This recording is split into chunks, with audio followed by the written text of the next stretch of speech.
Bulletin کے آغاز میں آپ کو بتاتے ہیں کہ سنتاس معاہدے پر کوئی سمجھوتا نہیں ہوگا، پانی کی دستیابی کے لیے ہر قدم اٹھایا جائے گا۔ پاک فوج کی بھارت کو ایک بار پھر وارننگ، فیلڈ مارشل کی زیر صدارت کور کمانڈرز کانفرنس فورم کے مطابق معرکہ حق میں عبرت ناک شکست کے بعد دشمن ہائبرڈ وارفیئر اور جھوٹے بیانیوں کی مدد سے بدامنی پھیلانا چاہتا ہے۔ بیرونی مدد سے انتشار پھیلانے والی ہر کوشش کو سختی سے کچلا جائے گا۔ کشمیر پاکستان کی شہرک قرار، کور کمانڈرز کا افغان سرزمین کے پاکستان کے خلاف استعمال پر شدید تحفظات کا اظہار۔ افغان طالبان کے زیر قبضہ علاقوں سے ہونے والی دہشت گردی کے خلاف کارروائیاں جاری رکھنے کا اعلان۔ خطے میں پائیدار امن افغان زمین پر بھارتی پراکسیز کی روک تھام سے مشروط۔ فیلڈ مارشل نے تمام کمانڈرز کو ملٹی ڈومین ٹرانسفارمیشن پلان پر تیزی سے عمل کرنے کی ہدایت کر دی۔ سنتاس معاہدے پر کوئی سمجھوتا نہیں ہوگا، پاکستان کے پانی کی دستیابی ہر صورت یقینی بنائیں گے۔ کور کمانڈرز کا بھارت کو دو ٹوک پیغام، کسی بھی اقدام سے گریز نہ کرنے کا اعلان۔ فیلڈ مارشل سید عاصم منیر کی زیر صدارت کور کمانڈرز کانفرنس میں سنتاس معاہدے سے متعلق بھارت کے بیانات کا نوٹس لیا گیا۔ فیلڈ مارشل سید عاصم منیر نے واضح ہدایت دی کہ پاکستان کی خود مختاری اور قومی مفادات کا ہر قیمت پر تحفظ یقینی بنایا جائے۔ تمام کمانڈرز جنگ کے بدلتے ہوئے کردار کے مطابق ملٹی ڈومین ٹرانسفارمیشن پلان پر تیزی سے عمل کریں۔ عسکری قیادت نے بیرونی مدد سے انتشار پھیلانے والی ہر کوشش کو سختی سے کچلنے کا عزم ظاہر کیا۔ فورم کے مطابق خطے میں پائیدار امن افغان طالبان کے زیر تسلط زمین پر بھارتی پراکسیوں کی روک تھام سے مشروط ہے۔ شرکا کا طالبان رجیم کے زیر تسلط علاقوں سے بھارتی حمایت یافتہ پراکسیز کے حملوں پر شدید غم و غصے کا اظہار کیا گیا۔ واضح کیا کہ افغان طالبان رجیم کی ذمہ داری ہے کہ ان کے زیر تسلط سرزمین پاکستان میں دہشت گردی کے لیے استعمال نہ ہو۔ پاکستان دہشت گردی کے خلاف اپنے عوام کے تحفظ اور دفاع کا مکمل حق رکھتا ہے۔ مسلح افواج کا افغانستان سے ہونے والی دہشت گردی کے خلاف کارروائیاں جاری رکھنے کا اعلان۔ کور کمانڈرز کانفرنس کے شرکا نے کشمیر کو پاکستان کی شہرک قرار دیا۔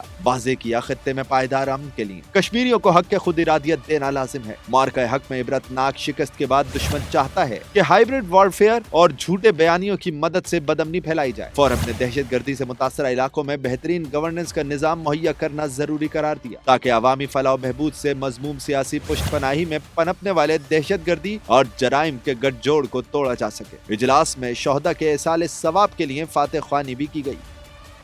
سندھو پہ سودا نہیں کریں گے، جنگ لڑنا پڑی تو لڑیں گے، بلاول بھٹو کی للکار۔ گلگت بلتستان سے بھارت کو دو ٹوک پیغام، بولے انڈیا پانی کو بطور ہتھیار استعمال کر رہا ہے، سنتاس معاہدے پر کوئی سمجھوتا نہیں ہوگا۔ پی پی چیئرمین نے گلگت بلتستان میں ساتھ دینے پر وزیر اعظم اور آئی پی پی کا شکریہ ادا کیا۔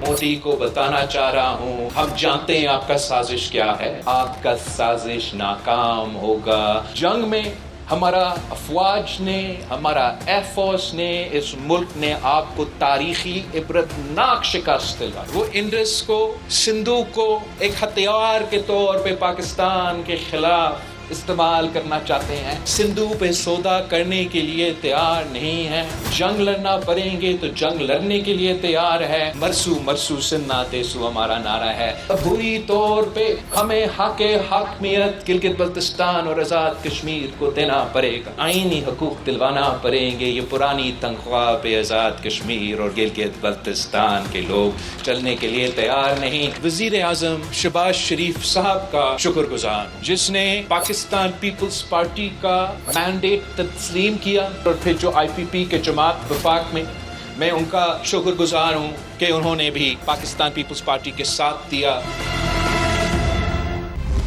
دوسری جانب حماس کا 20 سال بعد غزہ حکومت سے دستبرداری کا اعلان۔ گورننگ باڈی تحلیل ایمرجنسی کمیٹی کے سربراہ محمد الفرا مستعفی ہو گئے۔ حکومتی انتظام صدر ٹرمپ کی حمایت یافتہ ٹیکنوکریٹک کمیٹی کے سپرد کرنے کا اعلان کر دیا۔ اسرائیل کی امن دشمنی برقرار، ہٹ دھرمی سے باز نہ آیا، ایرانی قیادت کو نشانہ بنانے کی دھمکی دے دی۔ صہیونی وزیر دفاع کا کہنا ہے ایران کے سپریم لیڈر مجتبی خامنائی بھی ہمارے نشانے پر ہیں، جو بھی اسرائیل کے خلاف اقدامات کرے گا اسے ختم کر دیا جائے گا۔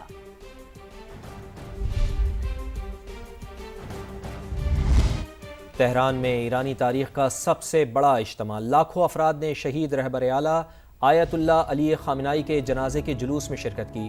جلوس میں بدلے کی علامت سرخ پرچم بھی نمایاں رہا۔ شرکاء نے واضح کر دیا ہے کہ رہبر کے قاتلین جان لیں کہ ان سے قصاص ضرور لیا جائے گا۔ ایران کے شہید رہبر اعلیٰ کا سفر آخرت۔ تہران کی سڑکوں پر انسانوں کا سمندر امڑ آیا، دور دور تک سیاہ اور سرخ رنگ نمایاں، سیاہ لباس سوگ کی علامت اور سرخ جھنڈے بدلے کا اعلان۔ شرکاء شہید رہبر کے خون کا انتقام لینے کا مطالبہ کرتے رہے۔ شہید ایرانی سپریم لیڈر کی شہادت کا بدلہ لیا جائے گا۔ ایرانی سپریم لیڈر کے مشیر کا دو ٹوک اعلان، کہا شہید امام علی خامنائی کے قاتل طبعی موت نہیں مریں گے۔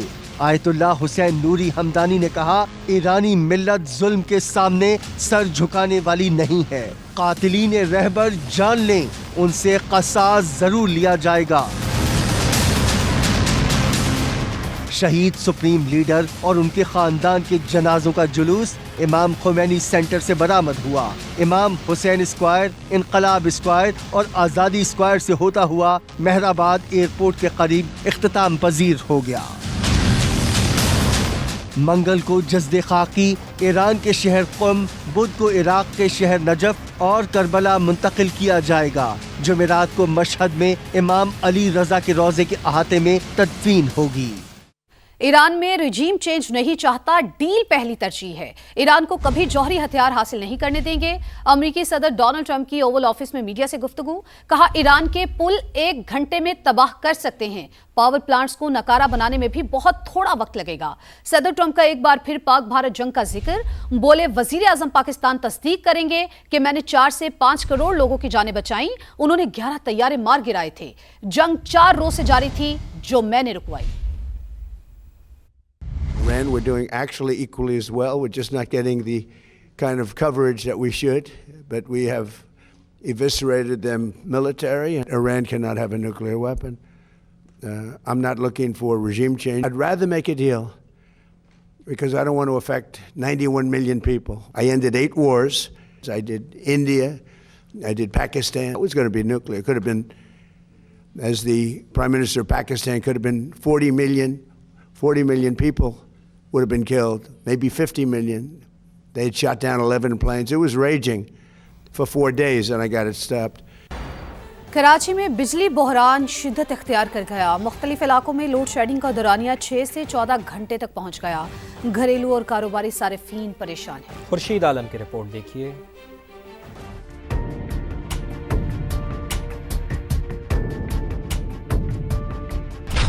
6 سے 14 گھنٹے کا انتظار، بجلی کی طویل بندش سے کراچی والوں کے لیے جینا دشوار۔ شہر کے مختلف علاقوں میں اعلانیہ اور غیر اعلانیہ لوڈ شیڈنگ نے پریشانی بڑھا دی۔ شہری کہتے ہیں لوڈ شیڈنگ کے بجائے بجلی چوروں کو پکڑا جائے۔ بل وہی بھیجتے اور جو کنڈے لگاتے نا وہ فائدے میں رہتے۔ 24 گھنٹے میں 8 گھنٹے لائٹ آتی ہے، ٹھیک ہے، 14 گھنٹے لائٹ نہیں ہے، تو کیسے زندگی گزرے گی؟ ایسے ہی گزرے گی جیسے لوگ باہر بیٹھ کے گزارتے۔ ہمارے سولچر بازار میں 12 گھنٹے لائٹ نہیں ہوتی۔ Jahangir road, P I B, Ranchhor line, old city area, Surjani, new Karachi سمیت بیشتر علاقوں میں بجلی کی بندش کا دورانیہ طویل ہے۔ 3 گھنٹے جاتی ہے، 1.5 گھنٹہ آتی ہے، دن میں 4 بار 5 بار یہ اس طرح ہو رہا ہے، پورا دن کام ہی نہیں ہوتا ہے ادھر۔ ابھی بیچ میں چند لوگ نہیں کبھی بھرتے ہیں، سزا صاحب کو کیوں دے ان کے میٹر اتار کے لے جو گھر سیل کر دو۔ 12 اور 14 گھنٹے ادھر لائٹ نہیں ہوتی اور ہم لوگ باہر کھیل رہے ہوتے ہیں۔ وہاں لائٹ نہیں ہے نا، تو جہاں لائٹ ہے وہاں سے لائٹ شروع کر دے رہے ہیں۔ شہریوں کا مطالبہ ہے کہ حکومت بجلی کی لوڈ شیڈنگ کا فوری نوٹس لے۔ کیمرمین عمران شاہد کے ساتھ خورشید عالم، سما، کراچی۔ پاکستان ریلویز کی سالانہ آمدن تاریخ کی بلند ترین سطح پر جا پہنچی ہے۔ مالی سال 2025-26 کے دوران 115 ارب روپے سے زائد آمدن کا نیا ریکارڈ قائم ہوا ہے۔ وزیر ریلوے حنیف عباسی نے ٹرینز کے ذریعے پاک ایران تجارتی روابط بڑھانے کے عزم کا اظہار کیا ہے۔ لاہور سے رپورٹ کریں گے عباس نقوی۔